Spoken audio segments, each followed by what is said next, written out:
두 회사 모두 애플이라는 세계적 기업의 아이폰에 들어갈 부품 제조에 참여했다. 이런 자부심으로 참 열심히 일을 했을 것 같은데요. 오늘 이야기는 인터플렉스라는 회사에 관한 소송 이야기입니다. 상장 기업의 소송 이야기를 어떤 기업부터 시작할까 좀 고민했는데요. 간단하게 금융감독원의 최근 공시 중에서 좀 눈에 띄는 것을 골랐습니다. 참고로 저는 인터플렉스라는 회사 잘 모르고요. 아는 사람도 없습니다. 그리고 주식도 없습니다. 인터플렉스에서는 지난주인 2021년 5월 18일 날 250억 원의 손해배상 소송이 생겼다 공시했습니다. 회사 2020년 매출액이 3,200억 정도고요. 영업이익은 277억 적자 본 상태입니다. 그 소송 금액이 250억 원이나 되니까 소송 결과에 영향이 있겠구나 라는 생각이 들더라고요. 공시 내용을 보니까 원고는 BNT라는 회사인데요. 그 상장사들은 일정한 경우엔 공시해야 된다 이렇게 말씀드렸었죠. 그 인터플렉스에서 처음에 소송당한 금액은 10억 원이어서 공시를 하지 않았던 것으로 보입니다.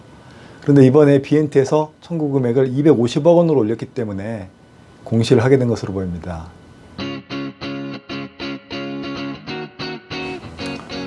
사건 내용이 언론에 이제 보도되어 있지 않아가지고 인터플렉스에 관심 있으신 분들은 좀 궁금해하실 듯합니다. 검색해봐도 많은 내용이 없어가지고요. 제가 찾아본 공정거래위원회 의결서하고 지난주 5월 27일 날 진행된 재판 내용을 중심으로 해서 사건 내용을 정리해 보았습니다. 문제가 된 것은 PCB에 관련된 것입니다. 여러분도 보셨을 거예요. 그 사진에서 보는 것과 같이 컴퓨터나 휴대폰에 들어가는 여러 가지 칩들을 붙여놓은 판입니다. 인터플렉스는 그런 판을 만드는 회사입니다. 그런 인터플렉스에서 BNT한테 자기 회사에서 만든 판에다가 동으로 도금해달라 이렇게 맡긴 거예요.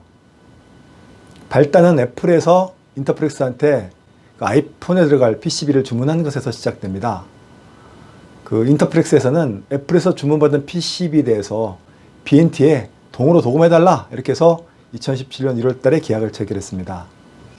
BNT도 계약에 따라서 2017년 6월까지 설비 설치하고 생산 시작했는데 당초 예상했던 물량 중에 한 20, 30%만 생산한 이후에 2018년 1월 달에 발주가 중단됐습니다.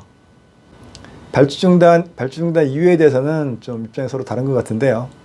일단 애플에서 인터플렉스에 대한 발주 중단한 것이 계기가 된 것은 사실인 것 같습니다. 애플에서 인터플렉스에 발주 중단하니까 인터플렉스에서도 BNT한테 발주 중단하는 거죠. 그렇게 되니까 BNT가 많은 돈을 들여가지고 설치한 설비가 이제 멈춰섰고요.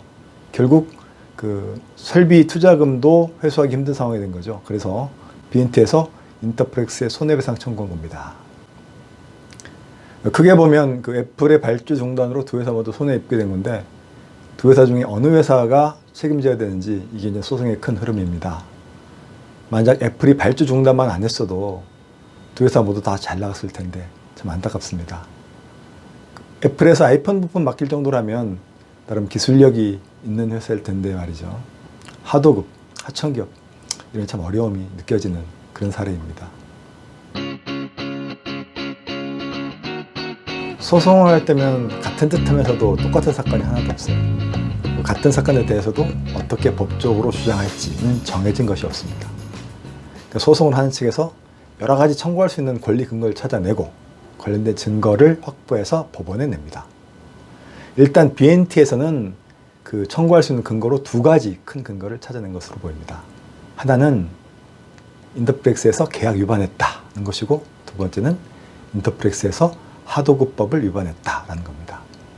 첫 번째 계약 위반의 문제를 보면 그 양측의 주장 내용은 두 회사가 체결한 그 특별계약 이 제1조로부터 출발하는 것으로 보입니다. 그 내용은 공정거래위원회 의결서에 정리되어 있습니다. 1조 1항을 보시면 물량보증이라는 단어를 쓰고 있는데요. BNT에서는 물량보증이라는 단어를 아주 중요하게 주장하는 것 같습니다. 1항을 보시면 인터플렉스에서 도금 업무를 BNT한테 맡기면서 최저 80제곱킬로미터를 기준으로 2년간 물량 보장한다는 내용이 있네요. BNT에서는 2년간 물량 보장해주기로 했는데 안 해줬으니까 손해배상해달라 이런 겁니다. 인터플렉스에서는 1조 2항에서 고객사 시장 상황 급변의 경우에는 별도 협의한다 이런 규정이 있는데 고객사 애플에서 발주 중단해서 불가피하게 발주 못한 거니까 책임이 없다 이렇게 주장하는 것으로 보이고 이게 양쪽의 기본적인 입장인 듯 합니다. 핵심은 그 위 계약서 내용을 어떻게 해석할까의 문제입니다. 양쪽 다 말되지요.